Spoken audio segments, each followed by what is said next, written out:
11 तासाच्या मॅरेथॉन चर्चेनंतर सर्वसाधारण सभेत विकास आराखडा बहुमताने मंजूर करण्यात आला. तसेच 40 पेक्षाही अधिक उपसूचना स्वीकारण्यात आल्या. 31 मार्च पूर्वी आराखडा मान्यतेसाठी राज्य शासनाकडे पाठवावा लागणार आहे. मनसे, भाजप आणि शिवसेनेने राष्ट्रवादी काँग्रेस आणि काँग्रेसने आराखड्याला दिलेल्या उपसूचना आणि प्रशासनाने केलेल्या आरक्षण बदलांवर जोरदार टीका केली. सुमारे 51 नगरसेवक या चर्चेत सहभागी झाले होते. मध्यरात्री 2 नंतरही या विषयावर सभागृहात चर्चा सुरू होती. सभेच्या सुरुवातीलाच आबा बागुल आणि विकास मटकरी यांनी सेक्टर वाईज नकाशे दाखवण्याची मागणी केली. विरोधकातून ही मागणी लावून धरण्यात आल्यानंतर शहर अभियंता प्रशांत वाघमारे यांनी यावर खुलासा केला. यानंतर सदस्यांनी आराखड्यासाठी काही सूचना केल्या.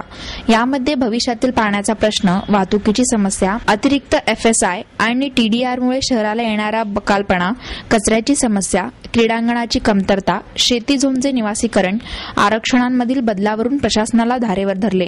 रुग्णालयांसाठी 2.5 FSI देताना त्यांच्याकडून 30% रक्कम घेण्याऐवजी 30% रुग्णांवर सवलतीत उपचार करण्याचे बंधन घालावे, अशी मागणी सत्ताधारी आणि विरोधी पक्षातील काही नगरसेवकांनी केली.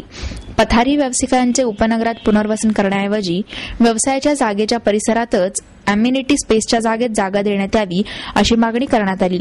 लक्ष्मी रस्त्यावर दोन्ही बाजूला कमर्शियल झोन केला असला तरी पार्किंगची व्यवस्था करण्यात आलेली नाही, असंही सदस्यांनी निदर्शनास आणून दिले.